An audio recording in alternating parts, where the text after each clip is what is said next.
बंगाल में तकरीबन 3 महीने के बाद विधानसभा के चुनाव हैं, लेकिन चुनावी माहौल बनना शुरू हो चुका है।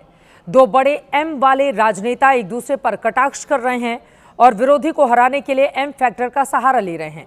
इसीलिए बंगाल की सियासत एम के इर्द गिर्द घूम रही है। सियासत का एक एम ममता बनर्जी के लिए चैलेंज बन चुका है, तो दूसरी तरफ एक एम फैक्टर बीजेपी को परेशान कर रहा है। आज हमने बंगाल की चुनावी राजनीति में ट्रेंड कर रहे इन दोनों एम फैक्टर्स को डिकोड करने वाली एक डिटेल रिपोर्ट तैयार की है। देखिए जनहित स्पेशल।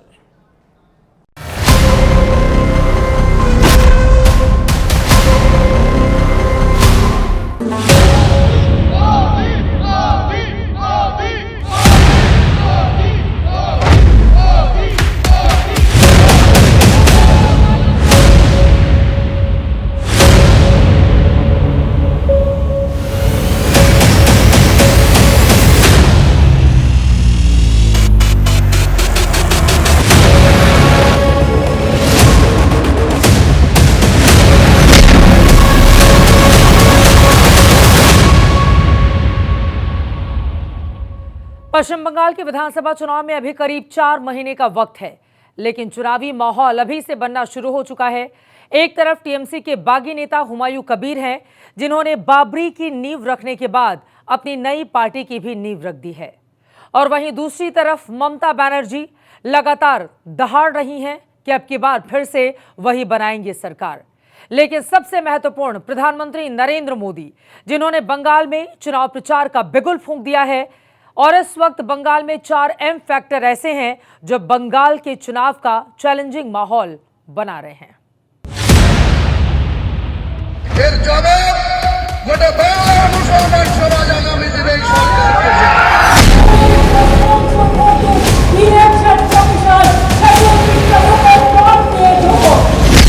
समाज कल्याण के इस भाव को हमारे मतुआ समाज ने भी हमेशा आगे बढ़ाया है।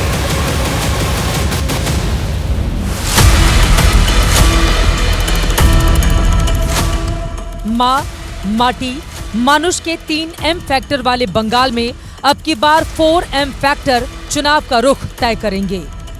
मोदी, ममता, मुसलमान, मतुआ, जिसमें ममता बनर्जी के लिए एम यानी मुसलमान फैक्टर का चैलेंज है और मोदी के लिए एम यानी मतुआ फैक्टर का चैलेंज होने वाला है। बंगाल के चुनाव अगले साल मार्च-अप्रैल महीने में होंगे, लेकिन बंगाल चुनाव का माहौल तैयार हो चुका है। एक तरफ प्रधानमंत्री नरेंद्र मोदी ने बंगाल के नादिया में अपनी पहली चुनावी रैली करके मतुआ चैलेंज को एक्सेप्ट किया है, तो वहीं दूसरी तरफ ममता बनर्जी के लिए मुसलमान वोट बैंक को बचाए रखना बड़ा चैलेंज बना हुआ है, क्योंकि उन्हीं की पार्टी के बागी विधायक हुमायूं कबीर ने नई मुस्लिम पार्टी का ऐलान करके मुस्लिम वोटों पर अपना दावा 6 दिसंबर को हुमायूं कबीर ने नई बाबरी का फीता काटकर ममता बनर्जी को जो चैलेंज दिया था, 22 दिसंबर को हुमायूं कबीर ने अपनी नई पार्टी का ऐलान करके उसी चैलेंज का पार्ट 2 लॉन्च कर दिया है। हुमायूं कबीर जिंदाबाद। हुमायूं कबीर का नया इनिंग्स आज यहाँ पर जो जनता उन्नयन पार्टी और जो जेयूपी उस पार्टी का ऐलान और शुरुआत किया हुमायूं कबीर ने। मुर्शिदाबाद के बेलडंगा से इस पार्टी का शुरुआत हुआ और देख सकते हैं कि पार्टी का अगला दिन कौन सा दिशा में चलेगा पार्टी, उसको लेकर जो मैनिफेस्टो रेडी किया गया है, जहां पर एजुकेशन और इंडस्ट्री और हेल्थ ये सारा विषय को लेके हुमायूं का पार्टी अगला कदम रखेगा। हुमायूं कबीर ने अपनी नई पार्टी का नाम जनता उन्नयन पार्टी रखा है। साथ ही बंगाल की सभी 294 सीटों पर चुनाव लड़ने का ऐलान कर दिया है। बीजेपी और टीएमसी दोनों के खिलाफ लड़ने का दम भी भर दिया है। मैं तो राजनीतिक जो पार्टी कर रहा है, ये तो कोई खेलने के लिए नहीं करा, इलेक्शन के लड़ने के लिए, आम आदमी को काम करने के लिए, उनको जिम्मेदारी लेके उनको पास रहने के लिए तो पार्टी खोल रहा है। बंगाल में क्या हुमायूं कबीर इतना बड़ा फैक्टर साबित होंगे कि चुनाव में मुसलमान फैक्टर के दम पर ममता बनर्जी को चैलेंज कर पाएंगे?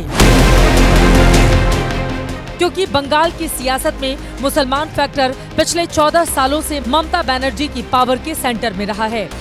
बंगाल में मुस्लिम आबादी करीब 27 से 30% होने का अनुमान है।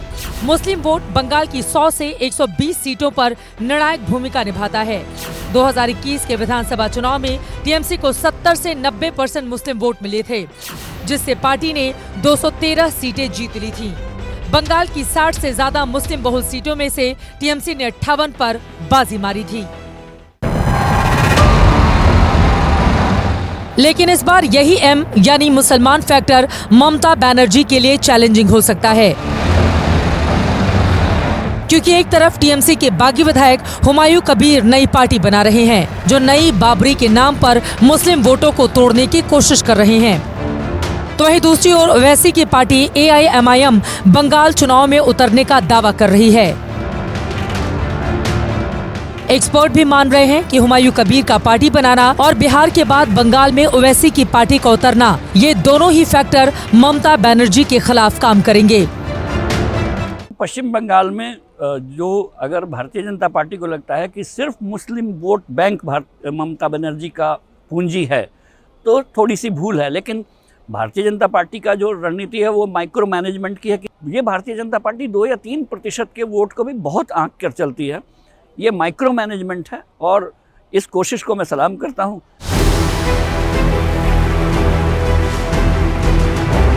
बंगाल में मुसलमान फैक्टर चैलेंज को सामने देखकर ममता बनर्जी भी चुप नहीं बैठी हैं। अपने मुस्लिम वोट बैंक को बरकरार रखने के लिए ममता ने SIR के मुद्दे को अपना हथियार बना लिया है। टीएमसी जोर शोर से कह रही है कि बंगाल में SIR के ड्राफ्ट लिस्ट में 58 लाख लोगों के नाम कटे, जिसमें मुस्लिम बहुल इलाकों में बहुत कम नाम काटे गए हैं। इसमें भी मुर्शिदाबाद, मालदा जैसे मुस्लिम इलाकों में डिलीशन रेट बहुत कम रहा है। टीएमसी दावा कर रही है कि बंगाल के मुस्लिम इलाकों में कम नाम का कटना इस बात का सबूत है कि बंगाल में बीजेपी का 1 करोड़ घुसपैठिए होने का दावा फर्जी है।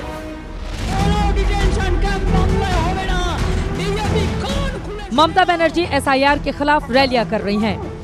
मुस्लिम बहुल इलाकों में जाकर एक भी मुसलमान का नाम वोटर लिस्ट से कटने नहीं देने का वादा कर रही हैं। ममता बनर्जी ने आज ही टीएमसी के बूथ लेवल एजेंट्स की मीटिंग की। मीटिंग में ममता ने अल्टीमेटम दे दिया कि SIR में निष्क्रिय रहने वाले टीएमसी नेताओं पर कार्रवाई होगी। ममता बनर्जी ने टीएमसी के BLOs को निर्देश दिए हैं कि SIR में एक भी नाम कटना नहीं चाहिए। यानी बंगाल में मुस्लिम फैक्टर वाले चैलेंज को पूरा करने के लिए ममता बनर्जी एक तरफ SIR के मुद्दे पर खुद को मुसलमानों का मसीहा दिखा रही हैं, तो वहीं दूसरी तरफ बीजेपी की मंशा पर सवाल खड़े कर रही हैं। মতুয়া থেকে শুরু করে যারা আছেন কোনো ভয় পাবেন না। আমি সংখ্যালঘুদেরও বলছি সিদ্ধান্ত নিন। বিজেপি আপনাদের মধ্যে বিভাজন করার চেষ্টা করছে টাকা দিয়ে। एक्सपर्ट्स के मुताबिक चुनाव में मुस्लिम फैक्टर को अपने पक्ष में करने के लिए ममता बनर्जी ने SIR के मुद्दे को जैसे इस्तेमाल किया है, उससे 2026 चुनाव से पहले मुस्लिम वोट टीएमसी के साथ और मजबूत हुआ है, क्योंकि डिलेशन कम हुआ। इस मुद्दे ने मुस्लिम समीकरण को टीएमसी के पक्ष में पोलराइज कर दिया है, क्योंकि ममता बनर्जी इसे वोट बैंक बचाने के बजाय लोकतंत्र बचाने का मुद्दा ज्यादा बता रही हैं। बंगाल में SIR के मुद्दे पर बीजेपी ममता की राजनीति को कैसे काउंटर कर रही है, अब जरा ये भी जानिए। जिस तरह बंगाल में M यानी मुस्लिम फैक्टर इस बार टीएमसी के लिए चैलेंज बना हुआ है, उसी तरह बंगाल में एक और M फैक्टर है जो बीजेपी के लिए चैलेंज बन गया है, और वो M है मतुआ वोट बैंक, जो बंगाल में बीजेपी का कोर वोटर माना जाता है। लेकिन इस बार मतुआ वोट बैंक को एकजुट रखना बीजेपी के लिए इतना मुश्किल क्यों लग रहा है, और इस चैलेंज से निपटने के लिए बीजेपी ने क्या प्लान तैयार किया है, ये जानना भी बेहद दिलचस्प है। बंगाल में इस बार M यानी मतुआ फैक्टर की बड़ी चर्चा है, और ये फैक्टर कितना महत्वपूर्ण है इसका अंदाजा इस बात से लगा लें कि 20 दिसंबर को पीएम नरेंद्र मोदी ने बंगाल में चुनाव प्रचार की शुरुआत उस नादिया सीट पर रैली से की जहां मतुआ समुदाय जीत हार तय करता है, जहां पीएम मोदी ने मतुआ समुदाय से एक वादा भी कर दिया। समाज कल्याण के इस भाव को हमारे मतुआ समाज ने भी हमेशा आगे बढ़ाया है। मोदी आपके लिए बहुत कुछ करना चाहता है। पश्चिम बंगाल के विकास के लिए मोदी पूरी ताकत से अपने आप को समर्पित करके काम करना चाहता है। बंगाल की जाति आधारित सियासत के केंद्र में यही मतुआ समुदाय है, जिससे पीएम मोदी बंगाल में जीत की आस लगाए हुए हैं। अब क्यों, ये भी जानिए। बंगाल में अनुसूचित जाति में आने वाले मतुआ समुदाय की आबादी 3 करोड़ से ज्यादा है। लगभग 70 विधानसभा सीटों पर इसका सीधा प्रभाव माना जाता है। नॉर्थ 24 परगना, साउथ 24 परगना, नादिया, मालदा और आसपास के इलाकों में इनकी सीटें फैली हुई हैं। 2021 में बीजेपी के 77 सीटों में मतुआ वोट बैंक का बड़ा योगदान था।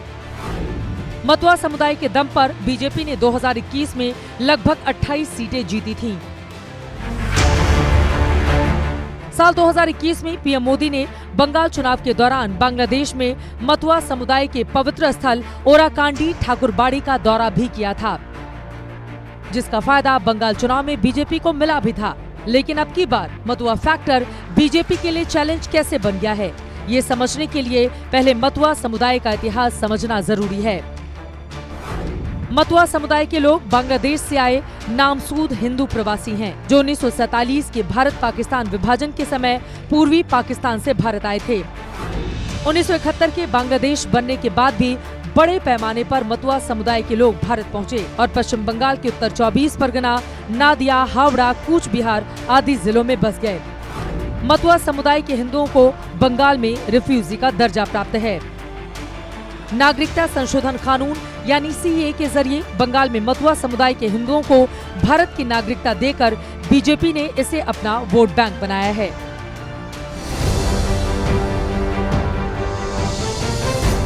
लेकिन अब की बार बीजेपी का मतुआ वोट बैंक सहमा हुआ है, क्योंकि बीजेपी ने सीए के जरिए मतुआ समुदाय को नागरिकता का जो वादा किया था, उसकी प्रक्रिया धीमी होने की वजह से अभी भी करोड़ों मतुआ लोग भारत के नागरिक नहीं हैं और अब एसआईआर की प्रक्रिया से उन्हें डर लग रहा है, क्योंकि कई मतुआ परिवारों के पास पुराने दस्तावेज नहीं हैं, क्योंकि वो भागकर भारत आए थे, जिसकी वजह से एसआईआर में उनसे वोटिंग राइट छीनने और नागरिकता पर सवाल उठने का डर है।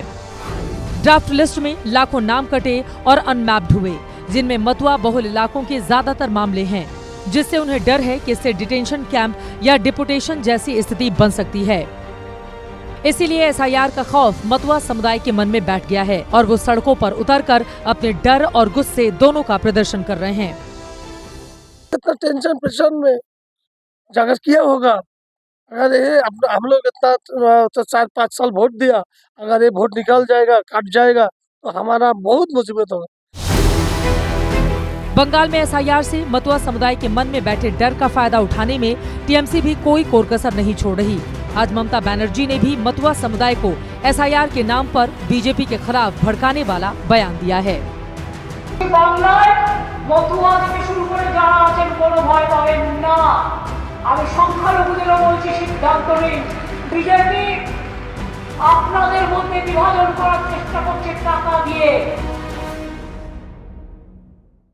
कुल मिलाकर बंगाल का चुनाव जहां एक और एम यानी मुसलमान फैक्टर है, जिसका चैलेंज ममता बनर्जी के पास है, तो दूसरी ओर एम यानी मतुआ फैक्टर, जो अब की बार बीजेपी के लिए चैलेंज बन सकता है। और दोनों ही पार्टियां अपने अपने चैलेंज पर पूरा फोकस कर रही हैं, लेकिन किसको मिलेगी कामयाबी, ये देखना महत्वपूर्ण रहेगा।